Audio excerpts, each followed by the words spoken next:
against the waves. He does. I do wonder though, with that strong laner, is he gonna go for more of a split push style? Is he gonna try and group up with his teammates? Because last time we saw Lemon do that, doesn't seem that impressive. So let's see, man. The picks are already on the table for both these teams. It's a moment of truth for the coaching staff. All they can do is pray and make sure that they have their fingers crossed and hope for the best. Let's see if Vince Franco can be the saving grace for RRQ, or will ONICK be too much of a problem for the Kings? Ladies and gentlemen, welcome to game number 3 of the Royal Derby. Oof, the Kung Fu Panda skin already making an appearance here. It's always very fun to watch. But like I was saying, man, in the dynamic engage tools, now with the Franco, we saw Beloyski just absolutely shut down teams single-handedly with this pick, and Vin was able to do so, I believe, at the end of Season 9. Yeah. Right? To ensure a very swift and dominant victory over ONICK. So this is a bit poetic as always, but now look at the laning here. Keyboy already making sure that Skylar does not have all the room available to try and make his move. I'm actually quite excited to see Vin on the Franco, right? This was the Franco that was respected all throughout MSC by all the big teams. Here seems to have a little bit more to work with in terms of that pressure, because Vin has to rely on the Iron Hook in the early stage of the game until they reach that level 4. For now, though, I feel like the lane is going to be heavily favoring Boots because Lemon went for the tenacity. He's going for a tank build Arlet that is going to be used for utility instead of having the more lane dominant style. Iron Hook does land, though. That's a Purify forced out. As Albert just makes a quick hello there in the gold lane. And I think he needs to, right? I think Lemon needs to be more of a frontliner in that situation, especially we can see here Skylar going to be very, squishy. Vin, not the best roamer to absorb all the damage. As you can see here, Albert, everyone else going on to Keyboy. Oh, the Iron Hook brings him back. Skylar. Well, it's Albert who picks up first blood in game number 3, already utilizing this winning matchup. That was so intelligent, man. They froze the lane. They ensure that CW had to walk up, and that is where they set everything up for the hook into the hook flicker into the bottom of the turret. So RRQ already playing a bit more intelligently, but in the mid lane, Sans has not been able to roam around, but with the turtle spawning, this might be where ONICK pulls the trigger.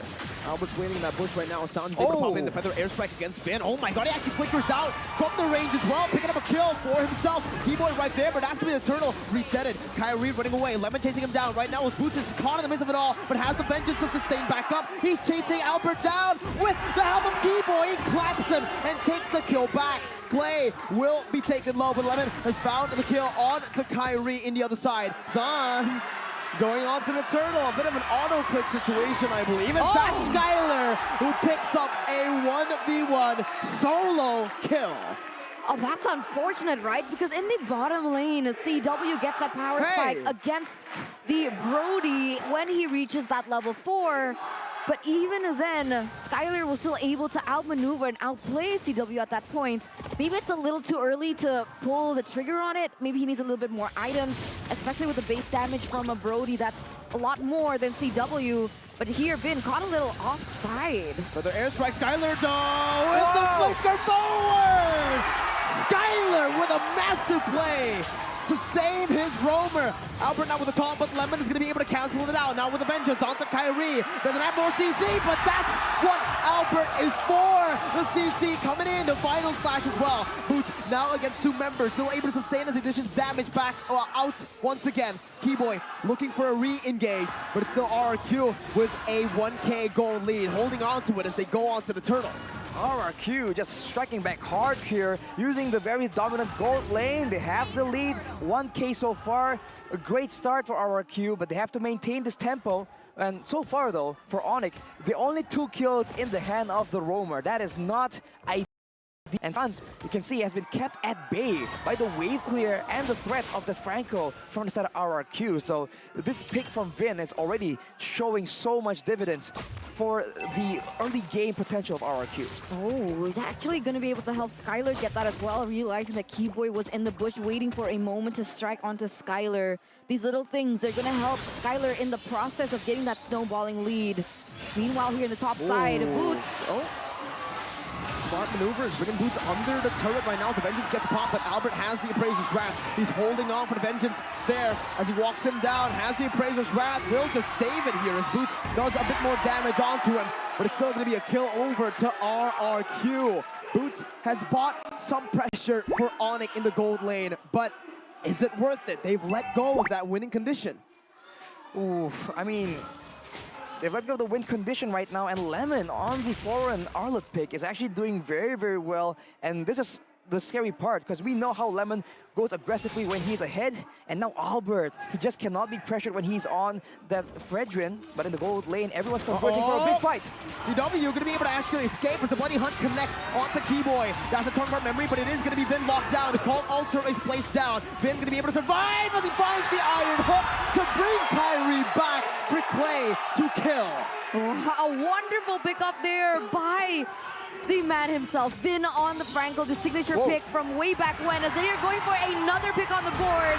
And Sans goes down. 2,000 gold lead for RRQ. 9-2 kills on the board. ONICK, they don't really have an answer to what RRQ is forcing onto them. Skyler, what an absolute monster when you put him on the winning lane. Oof, man. On the winning lane, he just knows how to push that advantage. And RRQ right now, full pedal to the metal. Vin almost gets a hook right there. And ONICK, they're just confused. And you can see that RRQ, they feel the tempo building up. They feel that their engine is getting warmer. It's time to go all in. They go for the turtle, and they might go for some more right here. Diving in towards the jungle of ONICK, trying to get all the lead they can before that late game rolls around. How can ONICK do this, right? I'm thinking about it. Kyrie so far has not been able to get anything on the board. 0-3-0 KDA so far. And he's far behind the Fredrin up until this point. A 1,000 gold deficit if we take a look at the items. And in terms of those gold lane as well, Brody already with so much damage, BOD, the Fury Hammer built in as well. That's extra physical damage, whereas the Claude has only been able to get that DHS. He hasn't even completed the boots, and only some steel leg plates to be able to withstand how much damage the Brody is doing in the early game. The Fury Hammer Mirko was talking about, just a very efficient item, giving more penetration, but Keyboy goes in, and maybe Clay getting taken out, but the retaliation. Oh, Ben finds CW on top of him all, but Skyler will fall, and that's a shutdown over to Kyrie. Saul still in the back line, he's able to position super well, but he plays with Brad, will find Keyboy to pick himself up a double kill. It's a 2-for-2 in the end, but ONICK have picked up a shutdown. And that's a shutdown in the hands of Kyrie as well. Not ideal, but it's still a 3K gold lead. And look at the tempo. Look at what they do with that lead. They go for fortunately able to escape, but the purple buff will fall victim. Not a single moment wasted from both these teams right now. Yeah, Lemon also went into that team fight at the right time as well. As the Appraiser's Wrath actually hit, he was there to follow it up, and the damage was definitely dealt there and actually gave RRQ a little bit of a lead or an edge in terms of the outcome of the team fight. I feel like a big win condition for RRQ right here is to use Albert as one of the main front lines. He is ahead, and he does not want to give a shutdown away, but he's going to be building tanky items, and if he can take the initial hit from Keyboy, that can open up room for everyone to just jump back and counter-engage, because Fredrin, with lower HP, that means you do a lot more damage, and you have a big chance to make a huge burst damage play using the Appraiser's Wrath as well. So I think that's how they're going to engage. But look at Vin. With Bloody Hunt and the Iron Hook, there you go. That's going to be Keyboy brought back to the team, stunned up and taken out. Nicole Alter, Keyboy finds a massive stun. Skyler will fall into the hands of Kyrie. Only the Rover traded in for the gold lane. ONICK somehow have been able to salvage this team fight when it's going so well for RRQ. Lemon going for the stun. Kyrie's able to dodge, but not from the final slash as Albert picks up another shutdown. ONICK have been taken out, but Sans is still here. Franco, Vin, super low. Meanwhile, CW still farming up a storm in the gold lane. This is how ONICK gets it done if they want to still come back into the game. They need to trade. They can't go for the pure 5v5s. But RRQ, will they let them? And even in the late game, there's no guarantee that RRQ will not be able to find the insane engages, the insane moments we've come to expect with the Lord taken, though, that RRQ taking a lead, going for the objectives, going for the map control. They're looking for the map control indeed, and they are looking for the objectives. And it was such a good play. Unfortunately, it wasn't able to be followed up. Keyboy with a great disengage as well. But RRQ now, they're going to push up the tempo here in the mid side. They're trying to push in that lane as fast as possible. And the issue is, Kyrie's on Lancelot, and the Lancelot, honestly, is not as mobile as something like the Hayabusa. You can't get away with as much as you can if you were on the Lancelot. And you can see that actually happening here. Kyrie already taken down 4 times, taken down right before a Lord take, and RRQ just reaping all the benefits. CW only able to grasp at straws here, trying to look in for the counter setup, right? Counter plays, looking in for more towers on the board, but in the grand scheme of things, if RRQ can still capitalize over the snowballing that they have, it might be GG for ONICK. RRQ, though, you can see that Skylar is respecting building a bit more defensive items, and I feel like he needs to start approaching the fights from behind, right? If he's already participating, it opens him up to being punished by Kyrie, by Suns. But if he takes his time and actually just outputs the damage and becomes this very elusive, very hard to catch marksman that does a lot of damage from far away, that might be what RRQ needs as they make a play for the rest of the turrets here, ensuring that ONICK is going to be locked inside their base, unless Vin makes a play happen here. Oof, trying to predict the dashes coming from Kyrie. That would have been crazy if he actually was able to read it out there, but ONICK are still able to disengage here. But honestly, looking at it, RRQ, 5,000 gold lead Eterna. 1-1. CW needs 1, I think, to be able to dish out the damage. I mean, Skylar already is in a lot of items already, I think. Oh, but wait a minute, what? Oh, final splash also onto Kyrie, but Boots still has the vengeance. Will be able to access the front line right now as Lemon's going to be chunked quite low. Now the edge strike comes down, but Lemon's going to be able to dive into the back line with the stun and the vengeance. Called Alter placed down, facilitating that dive. Kyrie going to be caught in the mix. Now going to be taken down by Skylar as he's able to find that last basic attack. Vin is looking for the iron hook. Sans zoning or staying away from the position. Vin almost just getting that cheeky little hook onto Boots as they're waiting for the minion waves to crash into the base turret. Albert, what is going on right here? He's standing in the front as Boots goes in. Vengeance popped in. Boots gonna be able to buy some time, but the Torn Apart Memory is ready to take him out in the back line. Oh my God! With the Appraiser's Wrath, CW all alone in that top side. My God. This might be it. This might be the end of the game. Kyrie is finally respawning to the game. He will be able to clear out the cannon minion as CW moves back to the BMI. But ONICK are in shambles. RRQ 6.3k gold lead. Wow, and you know, the Faramis is causing a lot of miscalculations from the side of ONICK.